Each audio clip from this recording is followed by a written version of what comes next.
Okay, in this video, I'm going over some matchups that the UFC has made that I think are the most intriguing stylistically, the most interesting overall, and the hardest to predict because of how weird the style matchups are, or just how they're gonna react to each other in a fight. These ones are why I watch the sport. They're the pinnacle of the sport for me. They're so interesting to think about, and I'm gonna try to go over my thoughts about these matchups in this video and why I like them so much. So we're going to start with Dricus du Plessis versus Khamzat Chimaev, which is my most anticipated matchup of the entire year, I think. Maybe. We'll see what happens at the end of the year. But this style matchup is just the most weird, goofy shit. It's the goofiest thing I've ever seen in my entire life. It's literally an unstoppable force versus an immovable object. It's plot armor versus a super prepared technical freak in Khamzat Chimaev. Dricus du Plessis has probably the goofiest style, maybe second to Reiner de Ritter, in the entire UFC. He's very cardio based. He pushes forward. He lands shots in very awkward ways. He's gonna beat the technical strikers in the UFC. He's very strong, so he's been able to put up with the grapplers in the UFC. He's had exchanges where he's hasn't won the exchange, or the exchange goes poorly for him, or he pretty much takes himself down. He's very stupid at times, but it always works. He never loses. And it's worked up to this point against every fighter he's ever fought. Khamzat Chimaev is in a very similar boat. He's never lost, but he has a very different way of going about his fights. He is a fucking pressure forward, super fast, explosive starter with insane technical grappling and technical striking at the beginning. His first round is probably the most dangerous first round in UFC history, and I'm not joking. Besides maybe Aspinall, it is the most dangerous first round. You have to survive the first round. I don't think there's a way you can win the first round against Khamzat Chimaev. I don't think it's possible. Unless Khamzat changes up how he fights, which might be a good idea for this fight because he tends to gas out. Which is another thing about this. Khamzat Chimaev has terrible cardio when it comes to even the second and third rounds in a fight. This is a 5-round title fight. Khamzat Chimaev is going to need to utilize his cardio if he doesn't get it done in the first round. Which makes me think, is Khamzat going to have the mindset of, I need to finish him in the first round? Or he's going to go into this fight a little bit more patient? Is he going to try to kind of work into it and try not to gas out in the first round? Which could maybe give Dricus du Plessis a chance to capitalize earlier. Or will Khamzat just fucking blast double leg, get the submission, and choke out Dricus du Plessis in the first round? I think that's a little bit less likely because Dricus is so strong, and I think he's different. He's different than these other fighters. If Robert Whittaker's chin doesn't explode, I don't know if he taps. Kamaru Usman has survived. Gilbert Burns has survived. People survive Khamzat. I think Dricus du Plessis will. And as time goes on, how is Khamzat's cardio going to hold up? I know Dricus's will. I 100% know it will. Will Khamzat's. But even if it doesn't, I think Khamzat's cardio, his bad cardio, might not be a terrible thing when it comes to the striking in this fight. I think if you're technical on the feet, Dricus du Plessis will beat you. I think if you get a little crazy and start fighting his fire with your own fire in the goofy striking realm, you can maybe give him trouble. And Khamzat Chimaev, once he gets tired, once he starts to feel the fight a little bit and starts to feel some damage, he starts to get kind of crazy on the feet. He did it in the Usman fight. He did it in the Gilbert Burns fight. He starts to throw to the wind a bit. And I think that kind of fighter has a way better chance of knocking out Dricus du Plessis. Because Dricus has been knocked out before. So, I think Khamzat Chimaev honestly might have the best chance of knocking out Dricus du Plessis in this fight. But I also 100% think Dricus du Plessis has the best chance of beating Khamzat out of any fighter Khamzat's ever fought because of Khamzat's terrible cardio. I could see Dricus shooting his own takedowns. I could see him landing goofy shit like he always does. There's just no way to 100% predict this fight. And the style matchup between these two, they're so different. It's so interesting to me. am so excited to see this fight. I want Dricus to win probably, and I think he's probably gonna. But at the same time, I will be nervous as fuck going into that first round against Hamzat Chimaev. I'm acting like I'm Dricus. I'll be nervous for Dricus going into that first round. As time goes on, I suspect Dricus will start to take over and start to have the fight that he always has. But you never know. Hamzat Chimaev, with his wild striking when he gets tired, could catch him. So overall, this fight through and through is incredibly interesting to think about. So yeah, that's why I added it to this list. Next, we have Diego Lopez versus Gene Silva. So this is a battle of two devastating strikers and well-rounded. They're pretty well-rounded also, especially Diego Lopez. He's very good grappling as well as his striking, and Gene Silva is coming off of a submission win. So there's no slouching in any department in this fight. This is an incredibly it's difficult to say what is going to happen because we have Diego Lopez with very patient chaos striking where he has insane power and he's going to be aggressive, but he's not going to overextend. He's not going to get like too crazy. We saw that in the Volk fight.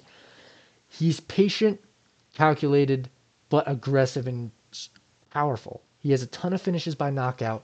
And in the exact same ballpark, we have Gene Silva, who's very patient, calculated on the feet, has a ton of fucking power, a ton of knockouts.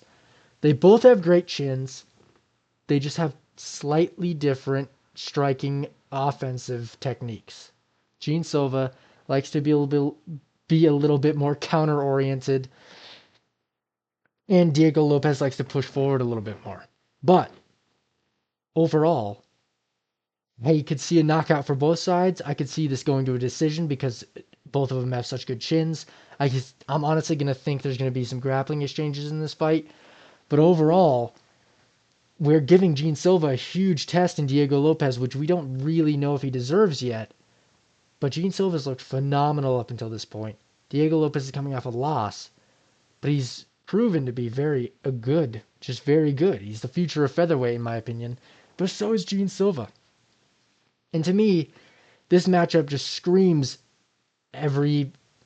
just fun. It screams everything fans want out of the UFC. It's perfect. I love this matchup. It doesn't make much sense ranking wise, but it doesn't really matter. Featherweight doesn't really have much going on up the rankings, and Gene Silva is a superstar in the making. I love this matchup. I think it's going to be a stand and bang, some crazy submission type grappling where they're going to be like submissions flying around. I think the grappling in this fight's going to be very fun.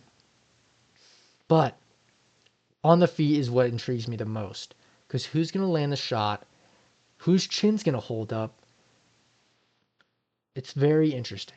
But as of right now, I'm kind of leaning Diego Lopez. I think Diego Lopez has kind of proven himself a little bit more. I know he has a good chin. Gene Silva's had struggles with grappling in the past, but he kind of proved that he's improving on that in that aspect of his game. But as of right now, I'm going to go with a little bit more. He's tried and true is what Diego Lopez is. A little bit more than Gene Silva. But I'm very excited to see how this one goes. Next, we'll go to Yuri Prochazka versus Khalil Roundtree. Ooh, this matchup it gives me chills. Yuri Prochazka has one of the craziest styles in the UFC, but he's improving. You all know Yuri Prochazka, his style and what he's known for and what he does, but now he's improving. He has head movement. He showed that in the Jamal Hill fight. He's improving. He's getting good, and his forward pressure is trouble for any fighter in the UFC. Khalil Roundtree is pretty much the opposite of that. He's a Muay Thai fighter. He's going to stand at range, in his range, slamming leg kicks, throwing one shots, and he's going to try to counter. And he counters very strong, very fast, explosive counters. And he showed that in the Jamal Hill fight, dropping Jamal Hill every single time he tried to do anything effective as he would come in. But Khalil Roundtree isn't as powerful as everybody's saying. I will say that. Khalil Roundtree is powerful, but he doesn't get flash knockouts. He's just technical, and he's very technical, and he's very reserved on the feet. This is going to be a stand and bang fight, I guarantee you. But Yuri Prohaska is the opposite of reserved. He's all output, balls to the wall, doesn't really give a shit, caution to the wind. It's why everybody loves him. I think Yuri Prohaska is going to have a lot of success in this fight, but he could get countered so fucking badly by Khalil Rountree as he comes in. I'm not willing to bet that Yuri Prohaska's head movement is is to this next level that he can't be clipped by Khalil Rountree's speed, because Khalil is fast as fuck. And the only reason Jamal Hill didn't get knocked out in their fight, I think, is because Jamal Hill got scared of Khalil Rountree's power after the first round. He would not commit. Yuri Prohaska will commit no matter what, the entire fight. It's amazing that the way he does that, and he's going to do that. Khalil Rountree's broken in the past. He's broken to Pereira. He's lost decisions. He gets a little bit... He's going to wilt a lot more than Yuri Prohaska is. But Khalil's leg kick game is extraordinarily good. And Yuri Prohaska's leg kick taking game is not very good. He does not check leg kicks very well. He takes a ton of them. And Khalil Rountree has some of the most brutal ones in the light heavyweight division. Just shy of, I'd say, Pereira, who did a number on Yuri Prohaska's legs in their fight. Overall, this is two very different styles that when they clash is going to be extremely nerve-wracking.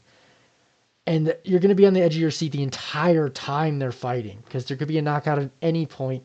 Khalil's not going to go down from one punch. If anything, if there's going to be a finish, it's going to be Yuri Prohaska on the cage with a ton of output, trying to finish him while Khalil's throwing back haymakers, trying to catch him. He could catch him. And if Khalil's going to get a finish, it's probably going to be that. It's probably going to be him covering up against the cage a bit and throwing some crazy shit and catching Yuri Prohaska and chinning him. So the entirety of this fight is going to be nerve-wracking as fuck. I guarantee there's going to be a finish on this one. To be honest, I really think there's going to be a finish on either side. As of right now, I am leaning Yuri. Just because he's proven to me he can finish fights a lot more than Khalil Rountree. Khalil Rountree finishes fights. He doesn't finish good fighters as of right now. He finished Anthony Smith. That's his best finish. And he beat the shit out of Jamal Hill. But Yuri Prohaska beat the shit out of Jamal Hill way worse. So, I'm going with Yuri. But overall, I'm going to be so nervous for this fight. And it's such different styles. And I'm so glad we get to see them clash in the future. So next, the final one. We have Jack Della Maddalena versus Islam Makhachev. There's a ton of spectacle behind this fight. We have Islam Makhachev going up a weight class to fight Jack Della Maddalena. The only reason I don't have Ilia Topuria versus Islam Makhachev on this list or anything like that is because they haven't been made. And because this one's in the way. So I'm going to go over this one. Jack Della Maddalena has just proven that he can hang with the best of the best in the welterweight division. He beat Bilal Muhammad clearly, in my opinion, 4-1 by outstriking him pretty much easily. He outdamaged Bilal Muhammad in almost every round. He was extremely slick in his boxing, and he did not get taken down very much. Bilal Muhammad went for like 9 takedowns, and Jack Della Maddalena stuffed all but 2, and he got up when he got taken down. The thing about this fight, I think, is Islam's striking is a little bit overrated. I think Jack Della Maddalena is going to find holes in that department. But Islam Makhachev is arguably the GOAT of lightweight, and he's coming for the GOAT spot in general. There's no counting out Islam Makhachev, and he's going up a weight class to welterweight against a guy who has incredible striking, who's going to put damage on him. He's going to go to the body. He's going to hurt Islam. Islam starts kind of weird in the striking. He's not as pressure heavy as Bilal, which I think gave more struggles than to Jack Della Maddalena.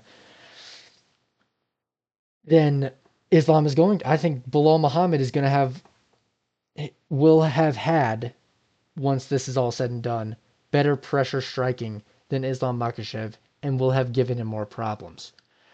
But the fact that Islam's going up a weight class, the fact that it's a double champ fight, it's going to make it incredibly intriguing. I think Jack Della Maddalena has a huge shot and a very good chance to beat Islam Makhachev in this fight. A lot of people are going Islam. A lot of people think Islam's going to clear. I really don't think so. I think Islam Makhachev's had trouble with people in lower weight classes, and you could say it was Volkanovski, and Volkanovski's the goat, featherweight goat. Obviously, he's going to give trouble to anybody he fights, but he is a lower weight class, and he did give him struggles even in the grappling and on the feet. I don't see this boding well for Islam Makhachev up a weight class, but it's Islam Makhachev, so you can't count him out. And it's scary. It's going to be interesting. I think Jack's going to kind of get the advantage, and I think he's going to start putting hands on Islam. With that being said, I don't. I'm going to be scared as shit of the takedown of Islam, of the submission threat, because I do think he's way more technical on the ground than Bilal Muhammad will ever be. But overall, I don't think Islam's going to be able to hang on the feet. But there's a lot of spectacle in this fight, no matter how you look at it. I think I'm going to go with Jack Del Madalena from a little bit, just edging out the striking. And I think he can stuff the takedowns, but we really don't know. I think if Jack Della Maddalena was a lightweight, he probably wouldn't. But this is up a weight class. This is a whole new world for Islam Makhachev. And Islam's having struggles bulking up to welterweight. I don't think he's going to have the physicality to take down Jack Della Maddalena. But overall, I'm going to be deathly afraid for my boy Jack in this fight. And it's one of the most exciting matchups of the year. So, I think that's about it. I rambled on for a bit, but these are the most exciting matchups to me for this year. They're the most interesting stylistically, and I am so happy that I get to see these in the future.